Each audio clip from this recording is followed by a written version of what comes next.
दोस्तों नमस्कार। सुब्रत पाल की चिट्ठी में आपका स्वागत है। पिछले वीडियो के अंत में मैंने जय श्री नरेंद्र बोल दिया था, तो इससे को लेकर थोड़ी कंफ्यूजन है, मैं कंफ्यूजन क्रिएट कर दूं। वैसे स्वामी विवेकानंद का नाम श्री नरेंद्र दत्तो है, तो वैसे ही दीगर बात यह है कि रामकृष्ण मिशन वाले जय श्री रामकृष्ण ही बोलते हैं, न कि श्री नरेंद्र बोलते हैं। और महाराष्ट्र में वैसे एक नरेंद्र महाराज हुआ करते हैं, तो मैंने वीडियो के अंत में जय श्री नरेंद्र कहा, और नरेंद्र मतलब पुरुषों का राजा आदि आदि या राजा को कहते हैं, न नरेंद्र मोदी नहीं कहा।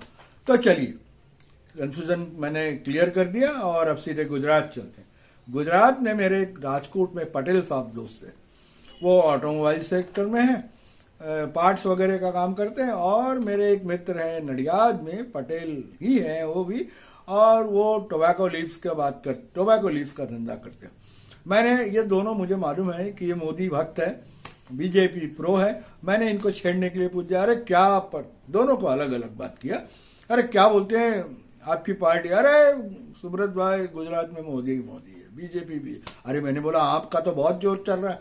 तो वो राजकोट वाले जो पटेल साहब तो चिढ़ गए, अरे क्या बकवास बात करते हो, बोले कोई आप कुछ नहीं है, फालतू है। बोले वो केजरीवाल ने दिल्ली डुबाया, अब गुजरात डुबाने आ रहा है। अरे हम मेहनत का इंसान है, हमको मेहनत से जीने लाने दो, हमको सब्सिडी नहीं चाहिए। सेम टोन नडियाद के पटेल साहब ने भी कहा कि ये सब केजरीवाल बकवास है और हमको नहीं चाहिए सब्सिडी वगैरह, ये सब आदत बिगाड़ रहा है। पहले दिल्ली को बर्बाद किया, अब ये हमको गुजरात को बर्बाद करने आ गया। तो मैंने बोला अरे बिल्कुल सही बात है, मतलब बीजेपी वाले एक बात को लेकर आम आदमी पार्टी के प्रति एग्रेसिव है। फिर मेरी एक सूरत में एक मित्र से बात हुई, तो अरे उसने तो बड़े स्लैंग लैंग्वेज में कहा, और मैंने बोला क्या बोलता है? सूरत में तो ऐसा, अरे बोले फटी हुई है बीजेपी वालों की। और फिर उन्होंने बहुत सारी बातें आते ट्रांसपोर्ट के धंधे में बहुत सारी बातें बताई। तो उसके मतलब मुझे दोनों प्रकार के रिएक्शंस मिल गए। ऐसे मिलते हैं इलेक्शन में, कोई प्रो रहता है, कोई अपोजिट साइड में रहता है। तो उन्होंने कहा हालत बहुत गंभीर है और ये ऊपर से बोल नहीं रहे, लेकिन सही में बीजेपी वालों की धुकड़ पुकड़ लगी हुई है आम आदमी पार्टी से। तो मैंने बोला चलो एक आम आदमी के पार्टी से ही बात कर लिया जाए। तो आम आदमी के जो प्रदेश के प्रवक्ता है मिस्टर हिमांशु ठक्कर, शिक्षा क्षेत्र में है और क्वाइट नाइस जेंटलमैन मुझे लगे, और उन्होंने बहुत अच्छे से जवाब दिया। मैं उनका ज्यादा समय न लेते हुए मैंने उनको 3 प्रश्न पूछा कि तैयार रखा था। एक तो आम आदमी पार्टी बीजेपी में कितने मिनिमम सीट जीतेंगी, सबसे सेफ सीट्स कितने हैं वो नाम बताइए, और तीसरा क्रूशियल सीट्स कौन से। तो सबसे पहले ठक्कर साहब ने मुझे क्लियर किया कि आम आदमी पार्टी 118 नहीं, जो मेरे पास लिस्ट थी 118 से मैं मांग रहा था। उन्होंने कहा आम आदमी पार्टी पूरे 182 सीट में चुनाव लड़ेंगी, सेकंड लिस्ट भी बहुत जल्द आ रहा है। तो मैंने बोला बताइए मेरे जो 3 है क्रूशियल सीट्स कौन से। तो ठक्कर साहब ने बहुत नम्रता पूर्वक कहा कि हमारी पार्टी नहीं है और हमारे लिए हर सीट क्रूशियल है, हमारे लिए हर सीट क्रूशियल है, और इसलिए मिनिमम और मैक्सिमम ये अभी बोल नहीं सकते। तो मैंने कहा आपकी लड़ाई किससे, आप असली दुश्मन किसको मानते हैं, आप बीजेपी को मानते हैं कि कांग्रेस को मानते हैं? वही रटी रटाया जो अरविंद केजरीवाल को थे, हमारी टक्कर तो गरीबी से है, महंगाई से है, आम लोगों की समस्याओं से। हमारा को ना बीजेपी से लड़ना है ना कांग्रेस से लड़ना है, हमको ये लड़ाई लड़नी है। तो ये आम आदमी पार्टी का रटा रटाया जवाब है। तो ठक्कर साहब ने बोल दिया, लेकिन मैं तो थोड़ा ढूंढ रहा था, कुछ बोलो। अरे मैंने बोला ऐसा नहीं, मैंने बोला हाँ, जब मेरे से बात कर रहे थे तब वो शायद पोरबंदर के आसपास थे या द्वारका सोमनाथ के पास थे। उन्होंने कहा सुब्रत भाई इधर पीने के पानी की कितनी समस्या है, ग्रामीण क्षेत्रों में कितनी गरीबी है, और सिर्फ नेशनल हाईवे बनाने से काम नहीं होता प्रदेश का, असली बहुत समस्या है, स्वास्थ्य की समस्या है, गरीबी बहुत है, लोग त्रस्त है। तो मैंने बोला आप ग्रामीण क्षेत्र में घूम रहे, ग्रामीण क्षेत्र में तो कांग्रेस का दबदबा है। उन्होंने हंस दिया, उन्होंने कहा कि कांग्रेस की हालत बहुत खराब है और हम हर जगह बोल रहे हैं कि गुजरात में 15 एमएलए कांग्रेस के बीजेपी में चले गए। आप ऐसे पार्टी के एमएलए को मत दो वोट जो बाद में बीजेपी में चले जाए, आपका वोट का सम्मान करे। हम यही कहते हैं कि हमको एक बार मौका दो। और ये हिमांशु ठक्कर जी ने एक बहुत बढ़िया फिगर दिया कि सारे भारत में अब तक बीजेपी ने दूसरे पार्टियों से करीब करीब 200 एमएलए को अपने पार्टी में सम्मिलित किया है। मैंने बोला ओके चलो अच्छा है।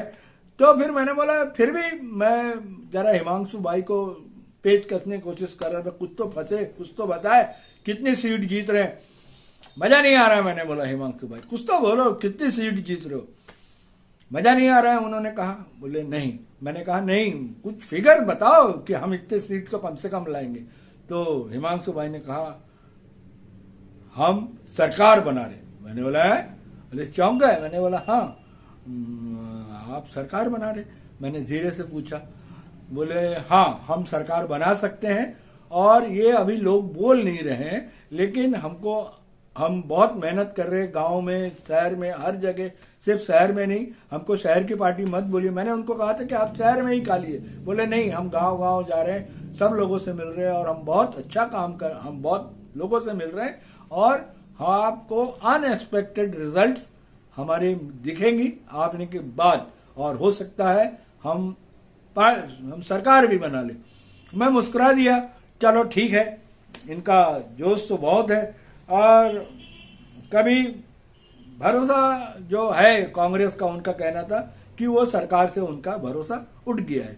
और हिमांशु जी ने एक ही चीज बहुत अच्छा कहा कि हम एक बार सबको बोल रहे हैं कि आपने इतने दिन बीजेपी को देखा, उसके पहले कांग्रेस को देखा या कांग्रेस का अपोजिशन को देखा। आपके पास हमारा दिल्ली मॉडल है, हम काम करते हैं, हम फालतू पूरी बकवास नहीं करते, हम काम करते हैं और हमें एक बार मौका दो। बस हम लोगों, गुजरात के लोगों को यही बोल रहे हैं कि हमें एक बार मौका दो। तो मैं समझ गया कि ठीक है, आम आदमी पार्टी लड़ रही है, जद्दोजहद कर रही है। वैसे एक बात तो मुझे समझ में आई कि आम आदमी पार्टी को इस विधानसभा चुनाव में खोने का कुछ नहीं है। वो तो जीरो से स्टार्ट कर रहे हैं, उनको पाना है। अब गुजरात के मतदाता उनको कितने वोट कितना देते हैं और आम आदमी पार्टी को कितना मिलता है, ये तो समय बताएगा, इलेक्शन रिजल्ट्स बताएगा। लेकिन है, दम तो है, चुनाव लड़ रहे हैं और बिल्कुल कोरी जो सर्वे आ रहे हैं उसमें भी बता रहा है, अभी तो 20-30% तक बताया जा रहा है। तो अगर सर्वे बता रहा है 20-30%, तो अभी चुनाव को अभी और टाइम है, और देखते हैं क्या करती है आम आदमी पार्टी या बीजेपी, इनका मुकाबला कैसे करती है, ये देखना है। खोने के लिए आम आदमी पार्टी के पास कुछ नहीं है। वैसे पिछले वीडियो में मैंने जय श्री नरेंद्र बोला था करके थोड़ा बवाल हो गया था ना, कुछ कंफ्यूजन हो गया था ना। आज मैं बोलूंगा जय श्री अरविंद। आपको अरविंद का मतलब समझता है हिंदी में? अरविंद का मतलब होता है कमल, कमल का फूल। तो मैं ये बोल दूं अंत में आपको कि कमल केजरीवाल का मुकाबला कमल छाप पार्टी से हो रहा है। देखिए ऐसा होता है। तो दोस्तों अगले वीडियो में कांग्रेस की बात करेंगे। मिलते हैं अगले वीडियो में कांग्रेस के लेखा जोखा के साथ। नमस्कार। फिर बोल दो जय श्री अरविंदो। वैसे ऋषि अरविंदो एक महान क्रांतिकारी और थिंकर और बड़े पहुंचे हुए लोग हैं। इनका पांडुचेरी में आश्रम है, मैंने उनका लिटरेचर भी पढ़ा है। वैसे वहां भी जय श्री अरविंदो बोलने का नहीं है, लेकिन मैं जय श्री अरविंदो बोल रहा हूं। तो आज यहीं तक, मिलते हैं अगले वीडियो में कांग्रेस के साथ।